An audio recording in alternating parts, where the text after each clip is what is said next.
నమస్కారం, BSK news కి స్వాగతం. హెడ్లైన్ చూద్దాం.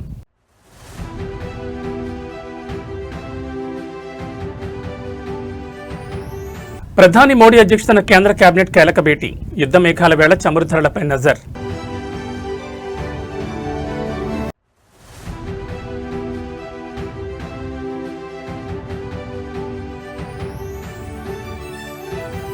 రేపు 3 రాష్ట్రాల అసెంబ్లీ ఎన్నికలకు పోలింగ్ ఏర్పాట్లు పూర్తి చేసిన ఈసీ.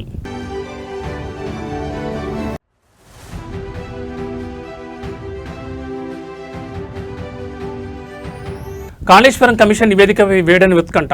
తీర్పును ఏప్రిల్ 22కు వాయిదా వేసిన హైకోర్టు.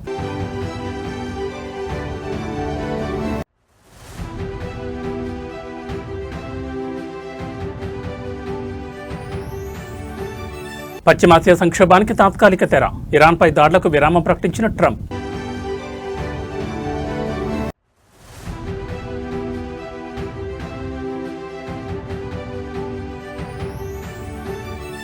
యుద్ధ భయాలకు బ్రేక్. బుల్లెట్లా దూసుకెట్టిన స్టాక్ మార్కెట్లో. ఇక డీటెయిల్స్ చూస్తే ప్రధాని నరేంద్ర మోడీ అధ్యక్షతన కేంద్ర కేబినెట్ సమావేశం ప్రారంభమైంది. ఈ భేటీలో దేశీయ అంశాలతో పాటు అంతర్జాతీయ పరిణామాలపై కీలక నిర్ణయాలు తీసుకునే అవకాశం ఉంది. ప్రస్తుతం పశ్చిమాసియాలో నెలకొన్న యుద్ధ వాతావరణం మరియు ఉద్రిక్తతల దృష్ట్యా భారత్పై పడే ప్రభావం గురించి కేబినెట్ ప్రధానంగా చర్చించనుంది. ముఖ్యంగా గ్యాస్, పెట్రోల్ మరియు డీజిల్ సరఫరాలో ఎలాంటి అంతరాయం కలగకుండా తీసుకోవాల్సిన చర్యలపై మంత్రుల బృందం చర్చించనుంది. చమురు ధరలు పెరగకుండా ముందస్తు ప్రణాళికలు రూపొందించే అవకాశం ఉంది. దేశవ్యాప్తంగా పెండింగ్లో ఉన్న పలు మౌలిక సదుపాయాల ప్రాజెక్టుల పురోగతిని ప్రధాని సమీక్షించనున్నారు. అలాగే వివిధ రాష్ట్రాలకు విడుదల చేయాల్సిన పెండింగ్ నిధులు, కేంద్ర ప్రాయోజిత పథకాల అమలుపై కీలక నిర్ణయాలు తీసుకోనున్నారు. భద్రతాపరమైన అంశాలపై కూడా రక్షణ శాఖ మంత్రితో ప్రత్యేకంగా చర్చ జరిగే అవకాశం ఉన్నట్లు సమాచారం. రాజకీయ ఆర్థిక పరిస్థితులు, దేశంలోని తాజా రాజకీయ పరిణామాలు మరియు ప్రస్తుత ఆర్థిక వ్యవస్థ గమనంపై కేబినెట్ సుదీర్ఘంగా చర్చించనుంది. ఆర్థిక స్థిరత్వాన్ని కాపాడుతూనే ప్రజలకు ప్రయోజనం చేకూర్చే మరికొన్ని కొత్త నిర్ణయాలను ఈ సమావేశంలో ప్రకటించే అవకాశం ఉందని విశ్లేషకులు భావిస్తున్నారు.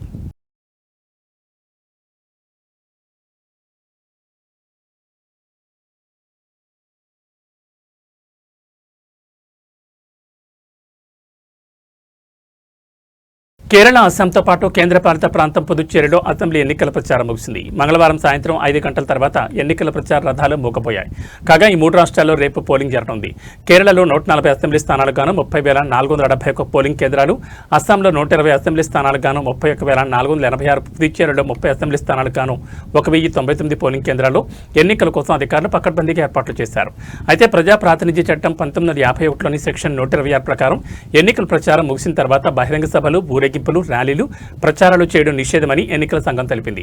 అలాగే ఎలక్ట్రానిక్, సోషల్ మీడియా వేదిక ద్వారా ఎన్నికలకు సంబంధించిన కంటెంట్ను ప్రచారం చేయకూడదని పేర్కొంది. అంతేకాకుండా బల్క్ ఎస్ఎంఎస్లు, ఫోన్ కాల్స్, ఆన్లైన్ ప్లాట్ఫామ్ల ద్వారా ఓట్ల కోసం అభ్యర్థించడం నేరమని తెలిపింది. స్వేచ్ఛాయుతమైన, నిష్పక్షపాతమైన ఎన్నికల వాతావరణాన్ని నిర్వహించేందుకు ఈ నిబంధనలను అమలు చేయనున్నట్లు స్పష్టం చేసింది. అలాగే గురువారం ఉదయం 7 గంటల నుంచి సాయంత్రం 6:30 గంటల వరకు ఎగ్జిట్ పోల్స్పై ఎన్నికల సంఘం నిషేధం విధించింది. తమిళనాడులో ఈ నెల 23న, పశ్చిమ బెంగాల్లో 23, 29 తేదీల్లో 2 విడతలుగా పోలింగ్ జరగనుంది. వీటితో పాటు కేరళ, అస్సాం, పుదుచ్చేరి రాష్ట్రాల ఎన్నికల ఫలితాలు మే 4న వెలువడనున్నాయి.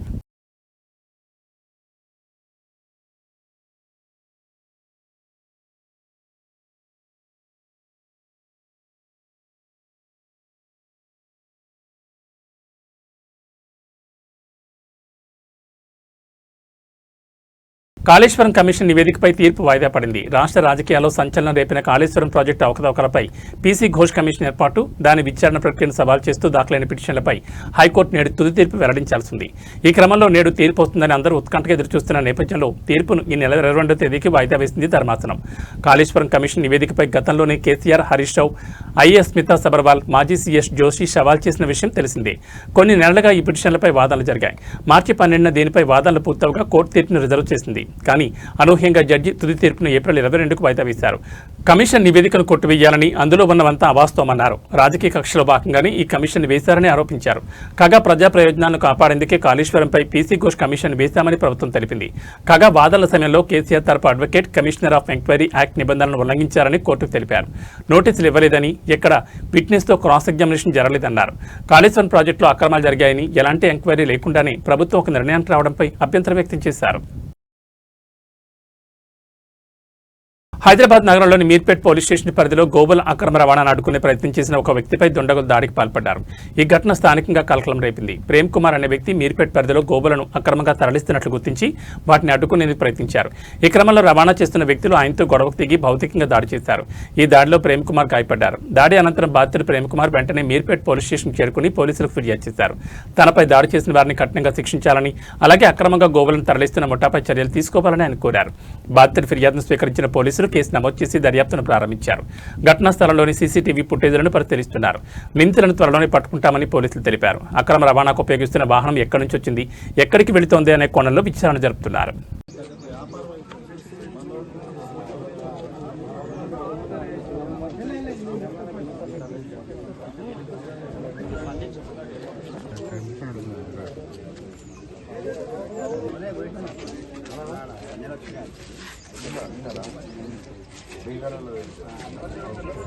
బండి కూడా రక్తముందే ఇప్పుడు ఏమన్నా పోలీసు వాళ్ళ మీద అటాక్ చేస్తున్నారు, పోలీసు వాళ్ళని ఆర్జ్ చేస్తున్నారు అని మీరు అంటారు. మీ లిమిట్ అయిపోయినాక అందుకని వచ్చి కూర్చున్నాం. మీ పిఎస్లు ఏమైతే వేరే పిల్లలు రారా, వేరే పిఎస్ఎల్ రారా, ఈ పిఎస్ఎల్ చూస్తామంటే దాంతో మాట్లాడమంటున్నాం. మీ ఏసీపీ గారిని అడగండి, మీ ఏసీపీ గారు లిమిటే కదా, మీ ఏసీపీ లిమిటే కదా. ఆయన ఎట్లా అయిపోయినా లైన్లో పెట్టి ఇప్పుడు మీరు పడతారు ముందుకు చెప్పాలి. మీకు వ్యూ అందలేదు, మీరు చెప్తారు మీ వెహికల్ స్పీడ్ పోలేదు, దొంగల బండ్లు స్పీడ్ పోతే మన బండ్లు స్పీడ్ లేకపోతే మన తెలంగాణ ప్రభుత్వం ఏం చేస్తున్నాం మరి మనకు తెలియాలి. ఇంత మంచిగా చెప్తారు సార్, మీరే చెప్తారు మన లిమిట్ మా బండ్లు ఎక్కువ పోలేవని. మన స్పీడ్ ఉంది, మన స్పీడ్ ఎక్కువ ఉంది, ఎట్లా మరి దొంగలు దొరికించుకోవాలి? మన బండ్ల స్పీడ్ ఉన్నప్పుడు మన బండ్ల స్పీడ్ తక్కువ ఉన్నప్పుడు ఎట్లా దొరికించుకోవాలి? మనం ఎట్లా ఈ రాష్ట్రాన్ని కాపాడుతాం, ఈ రాష్ట్రాన్ని ఎట్లా కాపాడుకుంటాం, ఎట్లా రక్షించుకుంటాం? మీరు ఒకసారి ఆలోచించండి. సరే ఏమన్నా కానీ రాత్రి ప్లాన్ మీద కత్తలతో అటాక్ చేయడం కరెక్టా? మీ పరిధిలో వచ్చి అయ్యింది, మీకు అందరూ ఇప్పుడు పట్టుకోరండి. మీరు ఇప్పుడు ఏమంటారు, నాకు ఇప్పుడు ఆ షిఫ్ట్ కారు కావాలి, ఆ బొలోరో కారు కావాలి, అందులో 7 మందిని తీసుకురావాలి, అందులో ఆవు ఉంది, ఈ ఆవులు ఉంది, బొలోరోలో ముగ్గురు, మొత్తం 10 మంది. ఈ 10 మందిని ఆవులని ఆ బండ్లు తీసుకురండి, మేము ఇంటికి వెళ్ళిపోతాం. మాకు నిజంగా కూడా మీతో వైర్యం లేదు, మీరంటే రెస్పెక్ట్ ఉంది పోలీస్ అంటే, అయినా మీరు మా మీద దాడి చేస్తున్నారు, దౌర్జన్యాలు చేస్తారు పోలీసులు. మార్నింగ్ 4:21కి మన ఊర్లో నుంచి గడ్డమల్లగూడ నుంచి గోవులను తరలిస్తున్నారని మాకు ఇన్ఫర్మేషన్ వచ్చింది. మా మిత్రుడు ఫోన్ చేసిండు, సాయి అని, ఆగపల్లి నుంచి ఫోన్ చేస్తే నేను వెంబడే బయటికి వెళ్ళడం జరిగింది. బయటికి వచ్చిన తర్వాత నేను వాళ్ళని చూసిన, రంగపూర్ వెళ్ళి రంగపూర్లో వెతికితే వాళ్ళు దొరకలే. అక్కడ నుంచి కారు వచ్చింది, ఫస్ట్ కారు రాగానే మళ్ళీ ముంగల్కి వచ్చిన తర్వాత బులెరో వచ్చింది, మా ఊర్లోకి రాగానే మళ్ళీ బులెరో వచ్చింది. గడ్డమల్లగూడ వచ్చిన తర్వాత ఆడికెళ్ళి ఫాలో అవుతూ మన వాళ్ళకి ఇంటిమేషన్ ఇచ్చిన, ఆగపల్లి వస్తున్నారు ఇప్పుడు అని చెప్తే బార్గెట్లు వేసినారు. బార్గెట్లు వేస్తే బార్గెట్లను గుద్దుకొని వచ్చారు. ఆడికెళ్ళి మళ్ళీ ముంగల్ వచ్చి ఇబ్రహ్మణం దగ్గర కూర్చున్నారు. ఇబ్రహ్మణం దగ్గర బార్గెట్లు వేస్తే మళ్ళీ ఆడికెళ్ళి గుద్దుకొని వచ్చారు. పోలీసులు ఎవరు కూడా రాలే బయటికి, ఇన్ఫర్మేషన్ ఇచ్చిన తర్వాత కూడా. దాని నెక్స్ట్ మళ్ళీ నేను మన వాళ్ళకి ఇంటిమేషన్ ఇచ్చుకుంటూ బొంగళూరు దాకా వచ్చిన. బొంగళూరు దగ్గర మన వాళ్ళు పిఎస్ వాళ్ళు వచ్చినారు, మా వెంకలు ఉన్నారు, వీళ్ళేమో చాలా ముంగలు ఉన్నాం. తులిప్ చేరు ఉన్నప్పుడు పిఎస్ వాళ్ళు నా వెంకలకు వచ్చారు. ఆడికెళ్ళి వచ్చిన తర్వాత మళ్ళీ ఏడకట్టయ్యారు వాళ్ళు పిఎస్ వాళ్ళు. ఇంజాపూర్ కమాన్ దగ్గర రాగానే పోలీసు వాళ్ళు యూటర్న్ తీసేసుకున్నారు. నేను ఆడికెళ్ళి గురంగూడ వచ్చిన. గురంగూడ నుంచి వాళ్ళు ఫాలో అప్ అవుతూనే మందమల్లమ్మ దగ్గర దాకా వచ్చిన. ఆడ ఎవరు లేరు, ఎవరు లేకపోయేసరికి నేను పక్కన బండి ఆపినంతే. వాళ్ళు స్లో అయినందుకు నేను బండి ఆపిన పక్కన. వాళ్ళు స్లో అయినారు కదా అని వెంకల నుంచి కారు వాళ్ళు వచ్చారు, దీన్ని దన్నదన్న కొడుతూనే ఉన్నారు. ఇక మీ పేరు? రాడ్లు పట్టుకొని మీది కూరుకొస్తున్నారు, కత్తులు పట్టుకొని వస్తున్నారు. ఒకడేమో జొంబా చేసి గుచ్చుతా అంటాడు. ప్రేమ్ కుమార్ నా పేరు. నేను చేతులు పట్టుకున్నావాంది, ఆడ కత్తి ఇట్లా తీయగా నేను చేతులు పట్టుకున్నావాంది. ఇంకోటేమో రాడ్తో తలకాయ మీద కొడుతుండు, మెడల మీద, ఇంట్లో కొడుతుండు. ఇటుకపిల్లలు ఇచ్చిరేసారు మీది. ఇలా 7 మంది ఉన్నారు వాళ్ళు కార్లో. ముస్లిమ్స్, హిందువులు ఒక్కరు కూడా లేడు, మొత్తం ముస్లిమ్సే. 7 మంది ముస్లిమ్సే ఉన్నారు. కారు వాళ్ళు దాన్ని వెంకలు వస్తున్నారు, ముంగల లైన్ క్లియర్ చేసుకుంటా. వాళ్ళు వెళ్ళిపోయినారు అని చెప్పి నేను సైడ్ తీసుకున్నా. వాళ్ళు పోయింది కదా అని చెప్పి, కారు వాళ్ళు వెళ్ళిపోయింది అని చెప్పి నేను సైడ్ తీసుకున్నా, బుల్లెట్ సైడ్ తీసుకున్నాను. వెంకలంగా వచ్చి దన్నదన్న కొడుతూనే ఉన్నారు, అవన్నీ పట్టుకుని వచ్చి లోపలికి. నేను లోపలికి ఉరికినా, మట్టి లోపలికి, అట్లా లోపలికి రోడ్లకు ఉరికినా, వేరే రోడ్లకి ఉరకగానే అందరు వచ్చారు. ఆ లోపల ఏం చీకటి ఉన్నది. ఒకడు కత్తి తీస్తాడు, ఒకడు రాడ్ పట్టుకొని కొడతాడు. దాంట్లో ఏం అర్థం కాలేదు నాకు. ఇలా కొట్టిరు, బండి వాళ్ళ కొట్టిరు, మొత్తం ఆగమని చేసారు. తర్వాత ఇంకా మన వాళ్ళు అందరూ వచ్చారు మళ్ళీ తర్వాత. ఆంధ్రప్రదేశ్ దేవాదాయ శాఖ అసిస్టెంట్ కమిషనర్ కాళింగిరి శాంతిని అవినీతి నిరోధక శాఖ అధికారులు అరెస్ట్ చేశారు. ఆదాయానికి మించి ఆస్తులు కలిగి ఉన్నారన్న ఫిర్యాదుల నేపథ్యంలో మంగళవారం ఆమె నివాసంతో పాటు పలు ప్రాంతాల్లో ఏసీబీ బృందాలు ఏకకాలంలో సోదాలు నిర్వహించాయి. ఈ తనిఖీలో భారీగా అక్రమాస్తులు బయటపడడంతో ఆమెను అదుపులోకి తీసుకున్నారు. శాంతిని విజయవాడ ఏసీబీ కోర్టులో హాజరుపరచగా న్యాయమూర్తి ఏప్రిల్ 21 వరకు రిమాండ్ విధించారు. దాంతో ఆమెను విజయవాడ జిల్లా జైలుకు తరలించారు. మంగళవారం ఉదయం తాడేపల్లి, బుండబలితో పాటు మొత్తం 4 ప్రాంతాల్లో ఏసీబీ అధికారులు ఆకస్మిక దాడులు చేపట్టారు. సుమారు 6 గంటల పాటు సాగిన ఈ సోదాల్లో విశాఖపట్నం ఎండాడలో ఒక విలాసవంతమైన ఫ్లాట్, తాడేపల్లి సమీపంలోని కుంచనపల్లిలో G+2 భవనాన్ని గుర్తించారు. వీటితో పాటు 770 గ్రాముల బంగారు ఆభరణాలు, 3 కిలోల వెండి వస్తువులు, 1.15 లక్షల నగదు, బ్యాంక్ ఖాతాలో మరో 3 లక్షలు, ఒక కారు, ఒక ద్విచక్ర వాహనం ఉన్నట్లు ఏసీబీ వర్గాలు వెల్లడించాయి. కాళింగిరి శాంతి గతంలోనూ పలు వివాదాలతో వార్తల్లో నిలిచారు. అక్రమాల ఆరోపణల కారణంగా గత ఏడాది జూలై నుంచి ఈ ఏడాది మార్చి వరకు ఆమె సస్పెన్షన్లో ఉన్నారు. హైకోర్టు ఆదేశాలతో ఇటీవలే ఆమెను విధుల్లోకి తీసుకున్నారు. మాజీ ఎంపీ విజయసాయిరెడ్డి పేరుతో ముడిపడి పలు ఆరోపణలు రాగా వాటిని ఆమెతో పాటు విజయసాయిరెడ్డి కూడా ఖండించడం తెలిసిందే.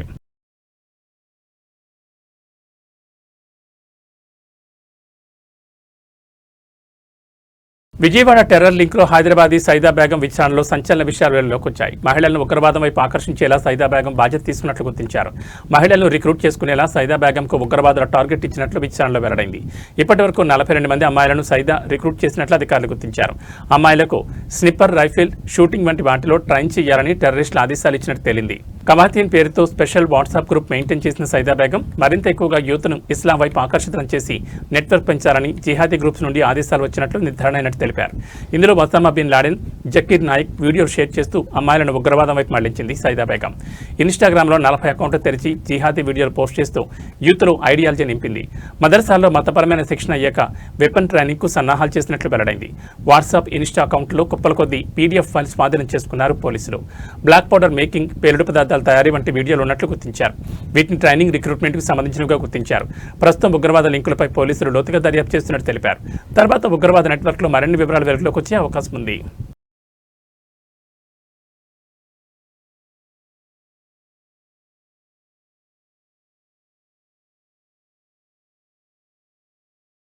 ఓ రైతు తన ఆర్థిక అవసరాల కోసం అప్పు తెచ్చుకున్న నగదును భద్రంగా స్కూటీ డిక్కీలో పెట్టుకున్నాడు. ఉల్లిపాయలు కొనడానికి షాప్ ముందు స్కూటీ నుంచి వెళ్లిన కాసేపటికి ఆ నగదు మాయమైంది. పల్నాడు జిల్లా జొన్నలగడ్డ బైపాస్ రోడ్ వద్ద జరిగిన ఘటన స్థానికంగా కలకలం రేపింది. బాధితులు తెలిపిన వివరాల ప్రకారం వెంకట సత్యనారాయణ అనే రైతు తన వ్యక్తిగత అవసరాల నిమిత్తం 5 లక్షల నగదును అప్పుగా తెచ్చుకున్నాడు. ఆ డబ్బును బ్యాగ్లో పెట్టి స్కూటీ డిక్కీలో భద్రపరిచాడు. జొన్నలగడ్డ బైపాస్ రోడ్ సమీపంలో ఉల్లిపాయలు కొనుగోలు చేసేందుకు రైతు తన స్కూటీని రోడ్డు పక్కన ఆపి వెళ్లాడు. కేవలం కొద్ది నిమిషాల వ్యవధిలోనే తిరిగి వచ్చి చూసేసరికి స్కూటీ డిక్కీ తెరిచింది. లోపల ఉన్న 5 లక్షల నగదు బ్యాగ్ కనిపించకుండా పోయింది. దీంతో ఆందోళనకు గురైన రైతు చుట్టుపక్కల వారిని విచారించిన ఫలితం లేకపోయింది. గుర్తెలియని వ్యక్తి డిక్కీ తెరిచి నగదును దోచుకెళ్లినట్లు నిర్ధారణ అయింది. ఈ ఘటనకు సంబంధించిన దృశ్యాలు సమీపంలోని CCTV కెమెరాలో రికార్డ్ అయ్యాయి. బాధితుడి ఫిర్యాదు మేరకు పోలీసులు కేసు నమోదు చేసి CCTV ఫుటేజ్ ఆధారంగా నిందితుల కోసం గాలిస్తున్నట్లు పోలీసులు తెలిపారు. సాంకేతికత ఎంత అభివృద్ధి చెందినా గిరిజన పల్లెలకు మాత్రం ఇంకా రోడ్డు కష్టం తీరడం లేదు. పార్వతీపురం, మన్యం జిల్లా పాలకొండ నియోజకవర్గ పరిధిలోని గిరిజన గ్రామాల ప్రజలు నేటికి ఆసుపత్రికి వెళ్లాలంటే ప్రాణాలను అరచేతులు పెట్టుకుని డోలీలపై ప్రయాణించాల్సిన దుస్థితి నెలకొంది. బొడ్డగూడ గ్రామ పంచాయతీ పరిధిలోని ఎగువ కోటకొండ, దిగువ కోటకొండ మరియు కోసింగూడ గ్రామాలకు చెందిన సరైన రహదారి సౌకర్యం లేదు. దీంతో ఎవరైనా అనారోగ్యానికి గురైతే లేదా గర్భిణీ స్త్రీలకు ప్రసవ వేదన మొదలైతే కిలోమీటర్ల మేర కొండ మార్గాల్లో డోలీల ద్వారా మోసుకుంటూ ప్రధాన రహదారికి తీసుకురావాల్సి వస్తోంది. సకాలంలో వైద్యం అందక గిరిజనులు పడుతున్న ఇబ్బందులు వర్ణనాతీతంగా ఉన్నాయి. ప్రభుత్వం ఒకవైపు పల్లె పండుగ, ముస్తాబు వంటి కార్యక్రమాలతో గ్రామాలు అభివృద్ధి చేస్తున్నామని హడావుడి చేస్తోందని, కానీ క్షేత్రస్థాయి గిరిజన గ్రామాలను మాత్రం గాలి కుదిలేస్తారని బాధితులు మండిపడుతున్నారు. పేరుకే పండుగలు చేస్తున్నారు కానీ మా గ్రామాలకు కనీసం నడవడానికి రోడ్డు వేయడం లేదు. రోడ్డు లేక డోలీలే మాకు దిక్కవుతున్నాయని స్థానిక గిరిజనులు ఆగ్రహం వ్యక్తం చేస్తున్నారు. గిరిజన ప్రాంతాల్లో తక్షణమే రోడ్డు నిర్మాణ పనులు చేపట్టాలని, ప్రజల ప్రాణాలతో చెలగాట ఆడొద్దని కూటమి నాయకులు మరియు ఆదివాసీ సంఘాలు ప్రభుత్వం డిమాండ్ చేస్తున్నాయి. ఇప్పటికైనా అధికారులు స్పందించి యుద్ధ ప్రాతిపదికన ఈ 3 గ్రామాలకు శాశ్వత రహదారి సౌకర్యం కల్పించాలని కోరుతున్నారు.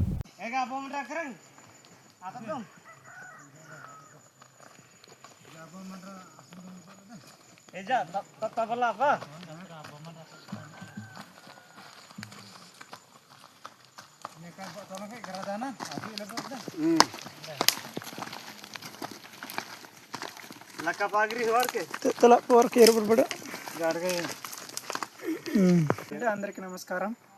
నా పేరు పాలక నరేష్.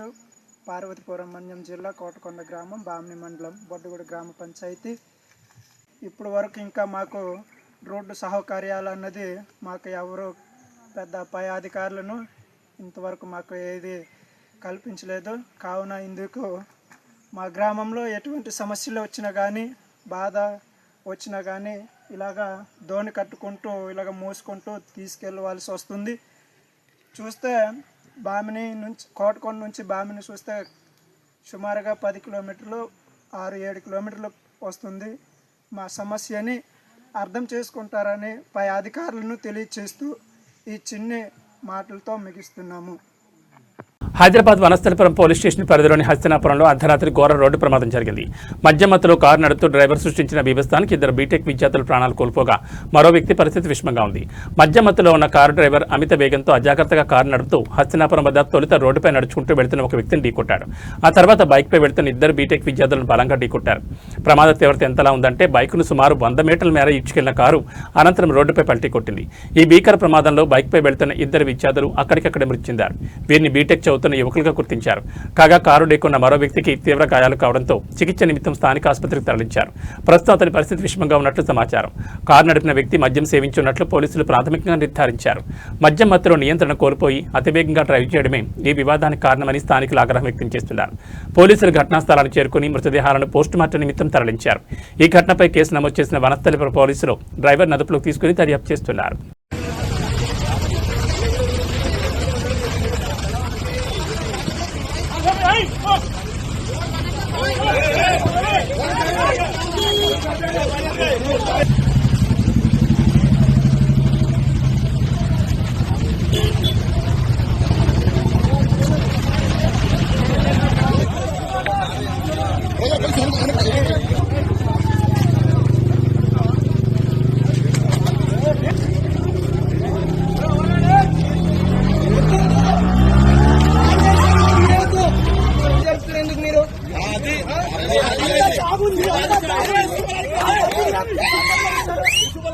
ప్రపంచాన్ని యుద్ధ భయంతో వణికించిన అమెరికా, ఇరాన్ ఉద్రిక్తతలకు ఎట్టకేలకు తెరపడింది. పాకిస్తాన్ ప్రధాని షహబాజ్ షరీఫ్, ఆర్మీ చీఫ్ అజీం మునీర్ జరిపిన దౌత్యపరమైన చర్చలు ఊహించని ఫలితాన్నిచ్చాయి.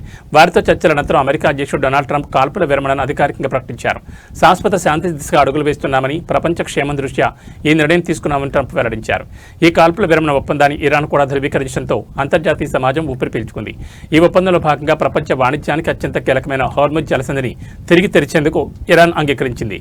దీనికి ప్రతిగా మధ్యప్రాచ్యంలోని ప్రాంతీయ స్థావరాల నుంచి తన బలగాలను ఉపసంహరించుకోవడానికి అమెరికాకు సమ్మతించింది.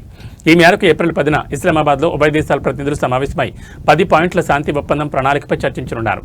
పాక్ మధ్యవర్తిత్వంతో కుదిరిన ఈ చారిత్రాత్మక పరిణామం చమురు ధరల తగ్గింపుకు, ప్రపంచ ఆర్థిక స్థిరత్వానికి మార్గం సుగమం చేయనుంది.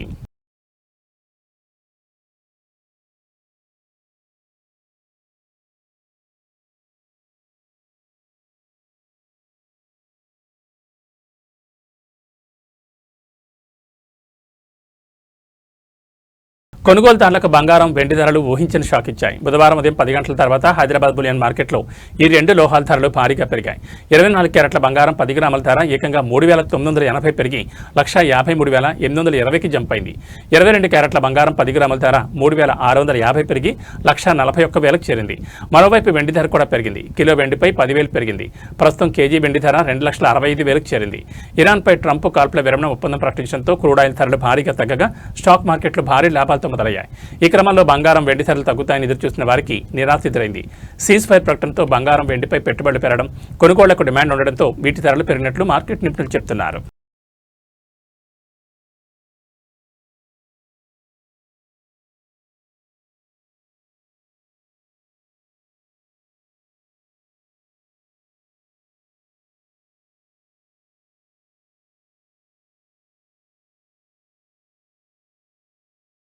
ఇరాన్పై 2 వారాల పాటు దాడులు చేయబోమని అమెరికా అధ్యక్షుడు డొనాల్డ్ ట్రంప్ ప్రకటించడం అంతర్జాతీయ మార్కెట్లలో ఫుల్ జోష్ తీసుకొచ్చింది. మరోవైపు అంతర్జాతీయంగా చమురు ధరలు కూడా భారీగా దిగొచ్చాయి. ఈ నేపథ్యంలో దేశీయ సూచీలు కూడా భారీ లాభాలతో ప్రారంభమయ్యాయి. డాలర్తో పోల్చుకుంటే రూపాయి మారకం విలువ బలపడింది. సెన్సెక్స్, నిఫ్టీ 3% పైగా లాభంతో ప్రారంభమయ్యాయి. ప్రస్తుతం దాదాపు అన్ని రంగాలు లాభాల్లోనే కదలాడుతున్నాయి. గత సెషన్ ముగింపుతో పోల్చుకుంటే ఇవాళ ఉదయం దాదాపు 2,500 పాయింట్ల లాభంతో మొదలైన సెన్సెక్స్ జోరు కొనసాగుతోంది. చాలా రోజుల తర్వాత 77,000 మార్కు దాటింది. ప్రస్తుతం ఉదయం 10 గంటల సమయంలో సెన్సెక్స్ 2,670 పాయింట్ల లాభంతో 77,286 వద్ద కొనసాగుతోంది. మరోవైపు నిఫ్టీ కూడా లాభాల బాటలోనే సాగుతోంది. ప్రస్తుతం 777 పాయింట్ల నష్టంతో 23,900 వద్ద కదలాడుతోంది. సెన్సెక్స్ నిఫ్టీలో Ashok Leyland, Prestige Estate, InterGlobe Aviation, Motherson, L&T finance మొదలైన షేర్లు లాభాల్లో ఉన్నాయి. Oil India, Nalco, ONGC, coal India, Sun Pharma మొదలైన షేర్లు నష్టాల బాటలో కొనసాగుతున్నాయి. నిఫ్టీ మిడ్ క్యాప్ ఇండెక్స్ 1843 పాయింట్ల లాభంతో ఉంది. బ్యాంక్ నిఫ్టీ 2473 పాయింట్ల లాభంతో ఉంది. డాలర్తో పోల్చుకుంటే రూపాయి మారకం విలువ 92.55గా ఉంది.